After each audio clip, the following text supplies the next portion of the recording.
Hi, people. Welcome to another amazing episode of the Cafe One Pod, your favorite podcast. As usual, this is the time to like this podcast. You will like what I say, so there's no need to wait to find out. You like it, so just like us like now. Follow, subscribe, share everything. And as usual, our space is also available to rent. We're in VI, we're in Unilag, we're in Uyo, we're in Enugu. So today we're coming for startups. We're coming for businesses. We're coming for people that don't like to pay lawyer money. Those are the people we're coming for today. I just said, let me tell you up front.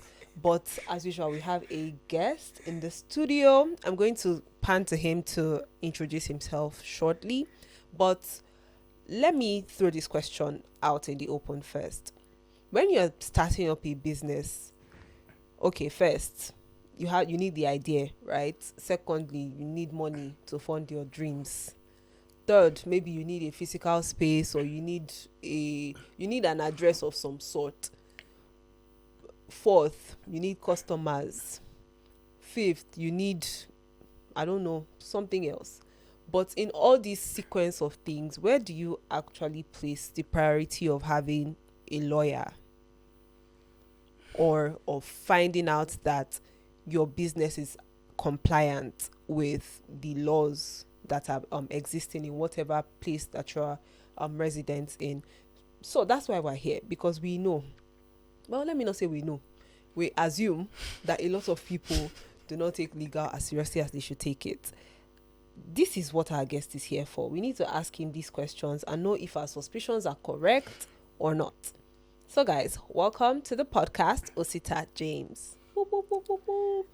Welcome, Osita. Thank you so much for that introduction, Favor. I think it's a very interesting topic, and I can't wait to sort of dive into it. Yeah. So my name is Osita James. I am the managing partner of Black Crest. Okay. It's a startup-focused law firm here in Lagos, and we work with startups of all stages. We've supported founders to raise a cumulative of $20 million so far, and we specialize in investment advisory. Amazing. So that's why I think I might be a good person. Okay. I just heard $20 million. I just forgot. Like I forgot everything else you said. I'm like $20 million. I'm going to keep you in this studio forever, because I need my share of that money. I'm always looking for money.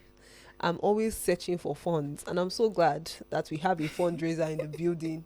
You will help me. Maybe I'll do my own startup. I don't know what we'll be into, but we must raise funds. That's all I'm going to be in that business for. Just to raise funds, and I'll go to sleep after. Many startups are doing it, so why can't I? This is not a shade to any startup doing. Okay, so tell us a little bit more about Black Crest. Tell us how you started. Tell us some interesting points along the line. So the most interesting thing is that the first year we started Black Crest in 2021. Okay. And when we started Black Crest, we made in the first year 300,000 naira in the entire Interesting. year. In the entire year. So Wow. sometimes when people see what we've become today, they're like, I want to be like you. I'm like, you don't want to be like me. Because you don't actually know like some of the issues that we had to deal with. Trying to build out the brand, trying to become like people in the industry want to listen to and go to ask for advice and all that. And so what I would say is I have a background in business. I was building in fintech before I started Black Crest. Okay. And I was also what fintech were you building? It's called Shopee. The idea was to help people to shop safely while they are buying things from social media vendors. Okay. That's we interesting. even raised some funds like thank you from some angel investors. With $10,000. Yeah, we raised back then. Okay, thank God. I thought you meant 10K naira. I said, is that the money you're calling funds? So that's not funds. Yeah, so I already had like a lot of friends, networks in the startup ecosystem. So by the time I decided to focus on building Black Crest so that we could provide legal support to founders, because I realized that it was a problem as I was building my own startup as well. And so it was very easy because I already had a lot of people in the startup ecosystem. Yeah. So that way all I did was start showing up every day, sharing educational information on different aspects of compliance, startup, investment, fundraising, and all that. And over time, people started coming to us. They started putting us on retainer, and they started involving us in investment, fundraising deals. Amazing, great stuff. I love this story. I like a good story that it starts and there's a lot of tension in the air, then it demystifies at the end of the day. I really like that. It's great to see you go from 300k to supporting businesses, helping businesses to regularize and raise a cumulative of $20 million, you said. Yeah. Last year, one of the startups in our portfolio raised $3 million. It was reported by Techable. Yeah, Interesting. That's nice. That's amazing. What's your percentage? What's your percentage? I'm not sure that this is the this is the forum to discuss any of that. Now, why you call people to your podcast, they will not help you. So what are we here for? What are we here for, really? It's fine. All that I would say is that the percentage is enough to keep us in business. Okay, it's fine. Always the diplomatic answers, but it's okay. That's not why we are here. Let's go straight into the details of what we're here for. Okay. So like I started the intro of the podcast, I started saying that people really place legal low on their list. Why do you think that is the case, especially in this part of the world? I'm laughing because it's a cultural thing. It's not really like they place low value on it per se. It's just that it's a cultural thing that people generally look for lawyers when they're in trouble. So true. Even when you're just getting calls, about a lot of your friends will be calling you, your family members, oh, I now have a lawyer. I can now start looking for trouble. I don't know why they cannot say, oh, I can start renting my house and you can come and collect one. No. It's always, I can start looking for trouble. Why? So I think the reason for that is largely because law in Nigeria evolved from litigation.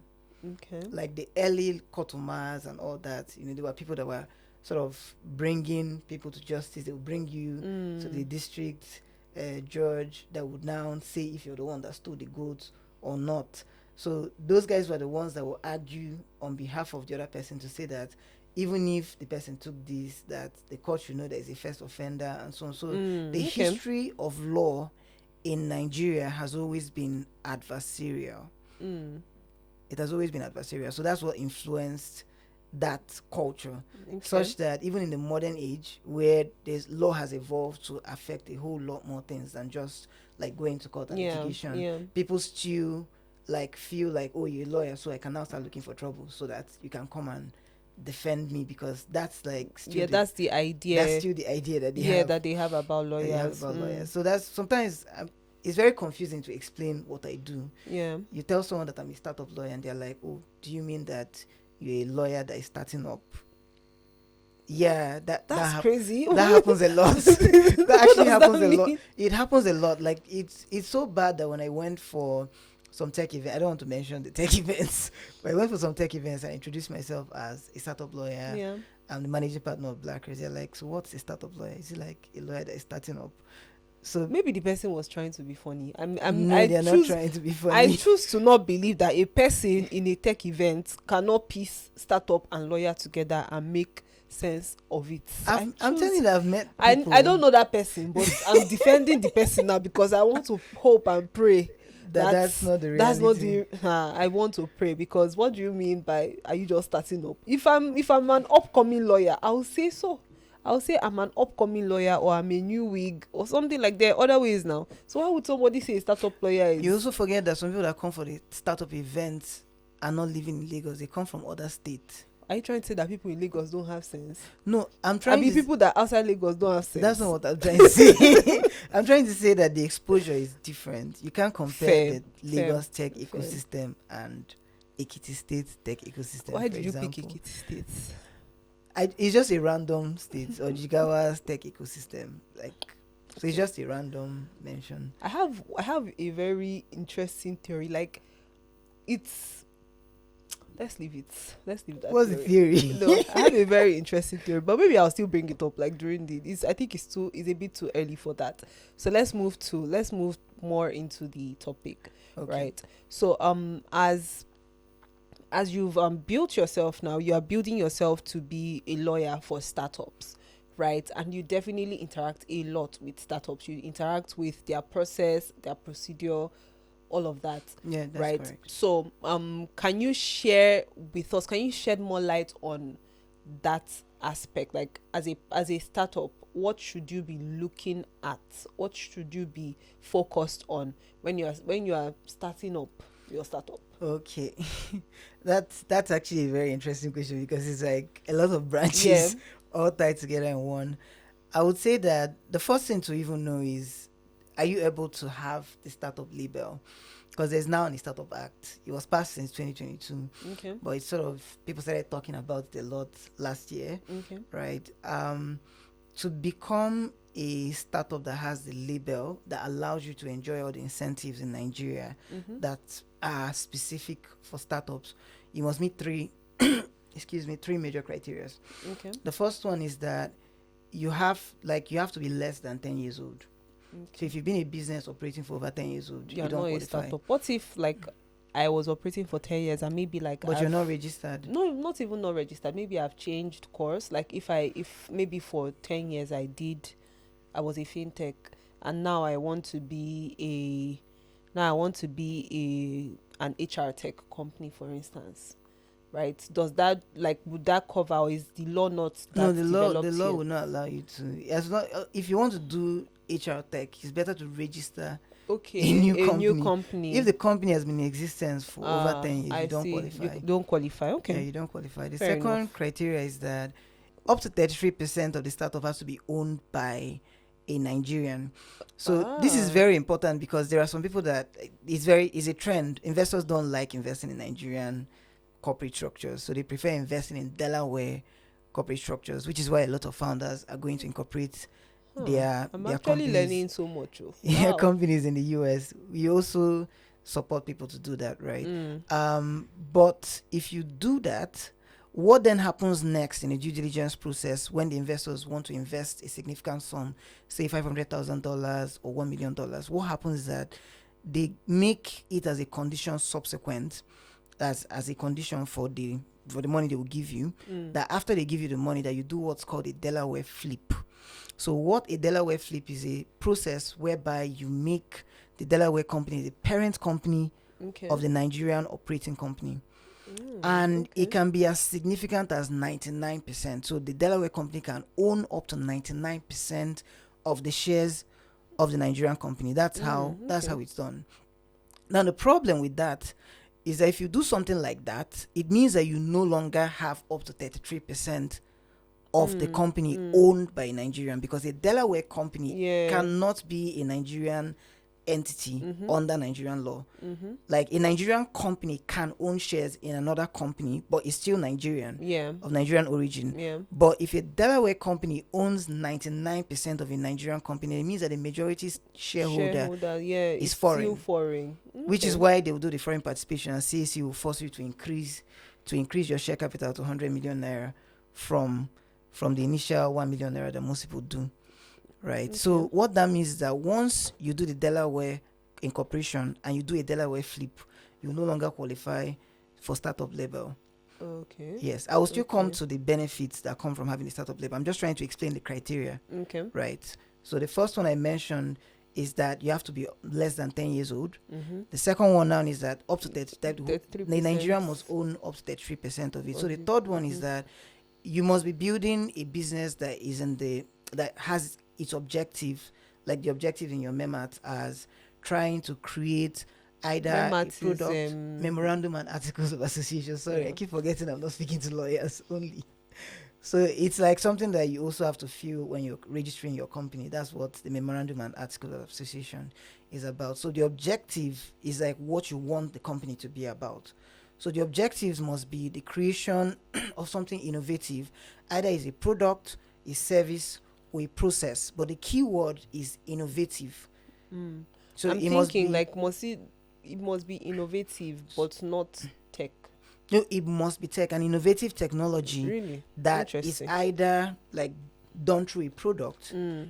or a service or a process. It must Okay. be around an innovative technology. Okay. So that's like the third criteria. So if you're building a company that helps people to apply for jobs, but the core objective is not to leverage technology to do that at scale, the way Andela did it, then you won't qualify for the startup label. Okay. So when you do qualify for the startup label, the incentives from the tax point of view is one, investors that invest are able to have tax credit.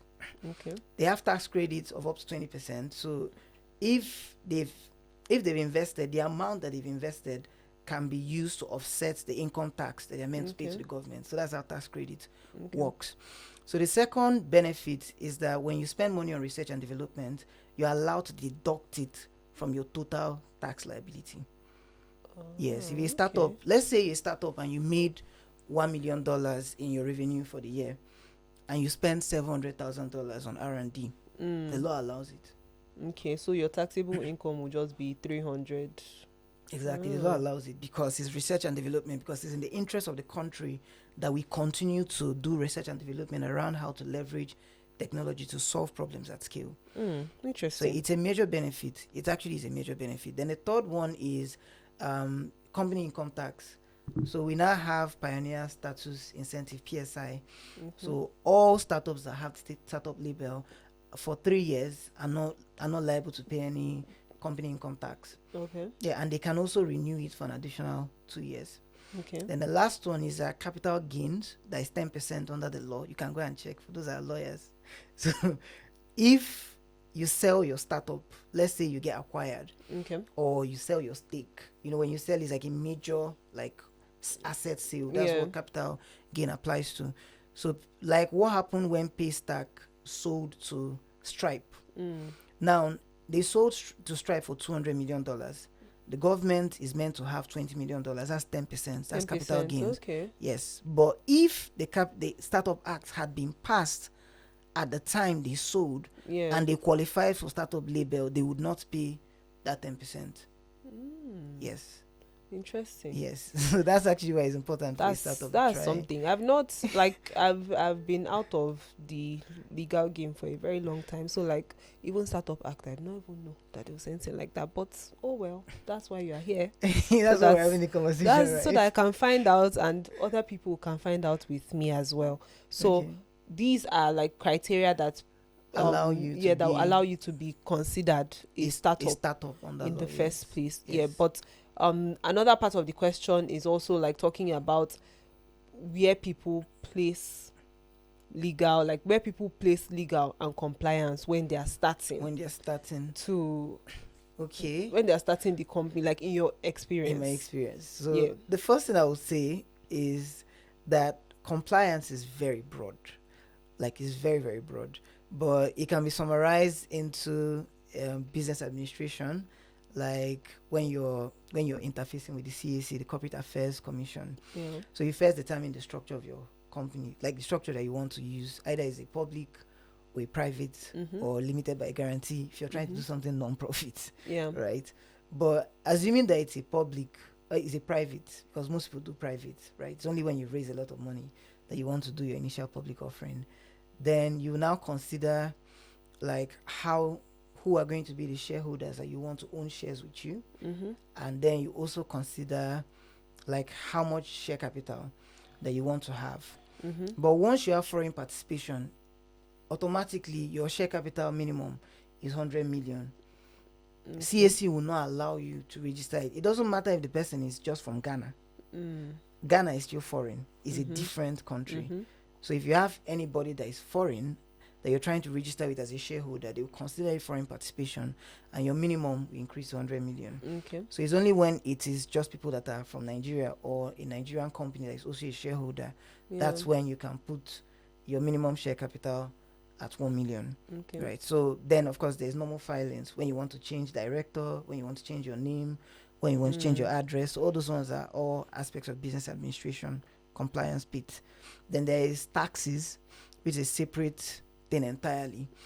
So on the tax bit, there is the Company Income Tax Act, there's capital gains, there is education tax, there is VAT. So there's a lot that founders actually have to think about, and that's why it's always important to actually speak to a lawyer a startup lawyer that has been working with startups, so that you can figure out how to Yeah, organize so your it's structure. very it's quite broad. There's a lot of things that There you can is, miss out on in the process. It's not something that you can ask ChatGPT to help you to. even if ChatGPT tells you, ChatGPT doesn't know the practice. It Hmm. can just tell you the laws, but it can't tell you how it actually operates. Yeah. It can't tell you that because it is not in the country and it is not engaging with the Hmm. regulators. Hmm. Yeah, So it cannot you tell may you that. figure out the theoretical part of it, Yeah. but the practical part of it, the part that will require you to have documentation and A very good regularizing. example is gambling, like lottery and gaming in Nigeria. Okay. The Supreme Court case is still like not really clarified everything, because you get the state license, and then the federal will still come and meet you and expect you to get their own license as well, even till today. Okay. Interesting. That's very interesting. So everything said and done, right? We can we can assume based on information that is available to us that people don't always take legal and compliance into the top of the list, or they don't always put it at the top of their list when they're considering um starting up or kicking off their businesses, their startups and all of that. Would you say in your experience, would you say that this is a cost factor, or is it just because people feel like they can they can what's the word, bypass consequences? So is it cost, or are people just playing smart? I think it's a mix of both. I actually think it's a mix of both cost and thinking that they can bypass Mm. consequences. This still ties down to the whole cultural bit where people want to wait until there's a problem before they involve a lawyer. Yeah. And a lot of the educational content that we put out there at Blackrest is that we're constantly telling startup founders that they shouldn't wait to involve lawyers. We've seen people that have lost up to 10% of their company simply because they didn't involve a lawyer to read through an investment contract before they signed it. Mm-hmm. Sometimes if you check the value of how much they would have given a lawyer to review it and how much they've lost, the difference is always Yeah, very exponential. wide. Mm-hmm. There's a very popular saying, prevention is better than cure. It also applies a lot to the scenarios that a lot of founders find themselves in. Getting a lawyer to draft a founder's agreement for 200K or even 150K, and then seeing yourself struggling to remove somebody from CAC that is not interested in the startup and also doesn't want to leave because he thinks that you're about to raise money. So he wants you to settle him before he will leave the company. But if you sign the founder's agreement and spend 200K from the beginning, if the person is not performing, you can simply remove him based on what you mutually agreed on. And then his equity would also be vested over a period of time, which means that he doesn't own all the equity. So he doesn't even have any right to refuse to let go of any equity that does not already belong to him. So these are like considerations that people don't always take. I think it's a mix of both the cost and thinking that they can find a way to avoid consequence. Yeah. Nigeria has, unfortunately, people are going to drag me for this, but we have corruption as a culture in Nigeria. It's one of the reasons why it's very sustaining.